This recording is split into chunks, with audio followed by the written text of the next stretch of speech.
Terima kasih telah bergabung dalam sesi kali ini. Pada kesempatan ini kita akan membahas tentang langkah-langkah penting dalam menulis pendahuluan penelitian dengan menggunakan model Creating a Research Space atau CARS yang dikemukakan oleh John Rawls.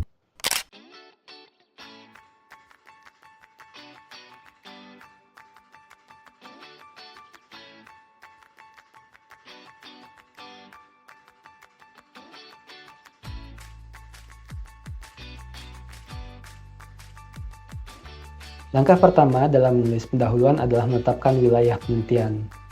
Hal ini melibatkan pembahasan terkait latar belakang umum tentang topik yang akan diteliti, termasuk sejarah singkat dari perkembangan topik yang dibahas dalam penelitian. Namun pada tahap ini, hindari untuk menjelaskan segala hal yang sifatnya terlalu detail, terlalu banyak pembahasan yang tidak terlalu relevan.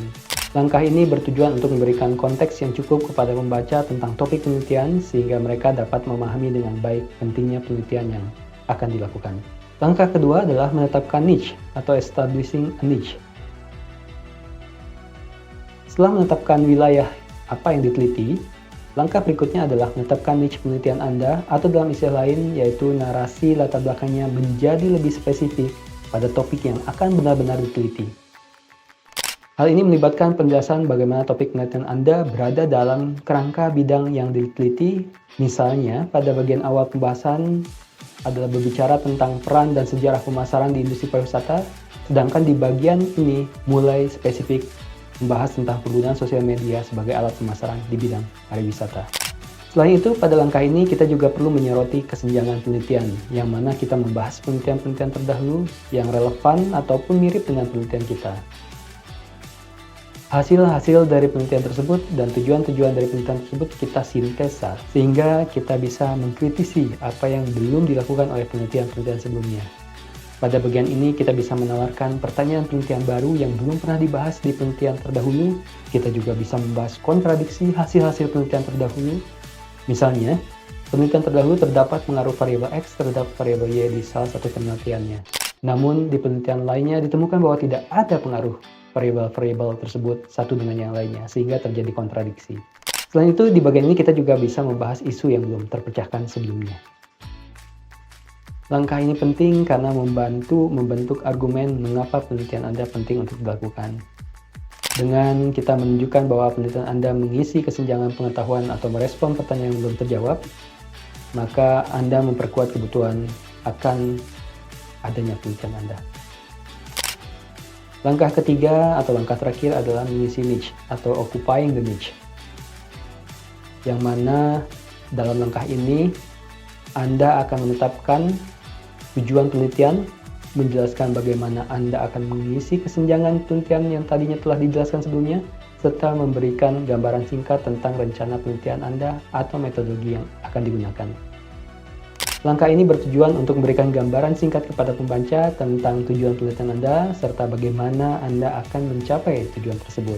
Di bagian ini juga akan terlibat bagaimana kita mengidentifikasi struktur paper atau skripsi atau rencana penelitian secara umum, sehingga pembaca dapat mengikuti alur penelitian dengan lebih baik.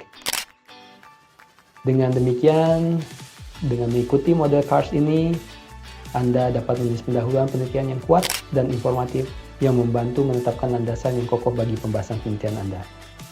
Selanjutnya, terkait dengan kesenjangan penelitian atau research gap yang tadi telah disebutkan, untuk memahami kesenjangan tersebut, kita bisa mengaitkannya dengan apa yang disebut dengan kontribusi orisinil dalam penelitian Anda.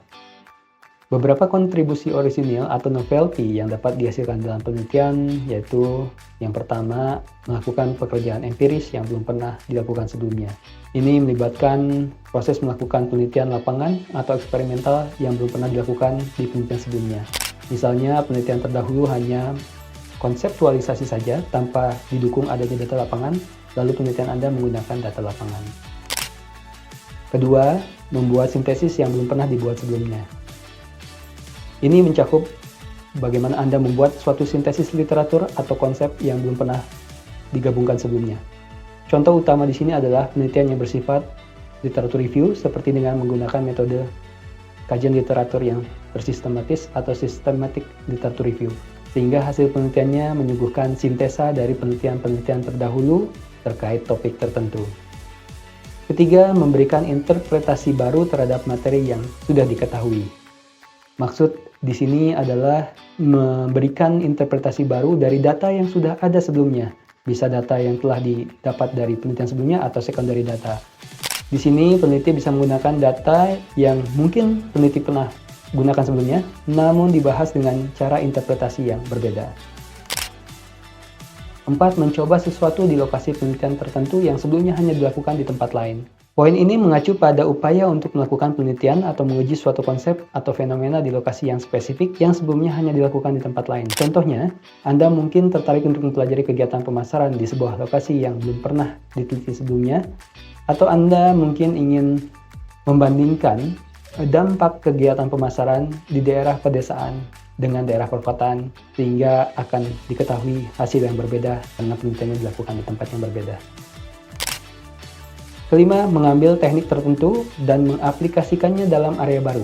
Poin ini mengacu pada penggunaan suatu teknik atau metode penelitian yang sudah ada dan mengaplikasikannya dalam area atau bidang penelitian yang baru. Misalnya, menggunakan metode penelitian kualitatif ketika membahas topik penelitian terkait promosi yang di penelitian-penelitian sebelumnya cenderung banyaknya menggunakan metode kuantitatif. Poin keenam adalah membawa bukti baru untuk mendukung isu yang sudah ada sebelumnya.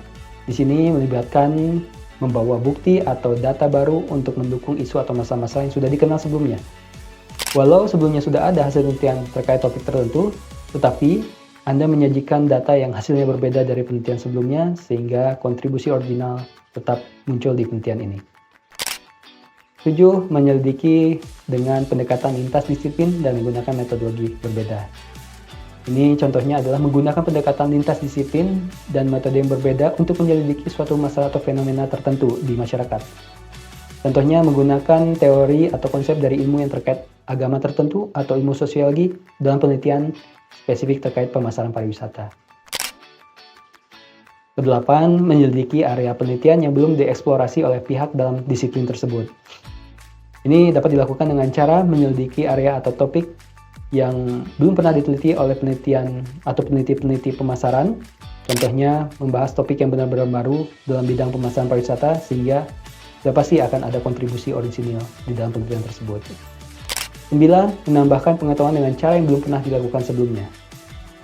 Ini terkait memberikan kontribusi atau pengetahuan baru menggunakan cara yang sama sekali belum pernah dilakukan, misalnya dengan menawarkan sudut pandang yang berbeda sehingga bisa menghasilkan teori atau konseptualisasi baru.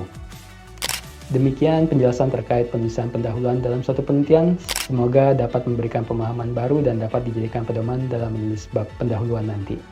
Terima kasih. Wassalamualaikum warahmatullahi wabarakatuh.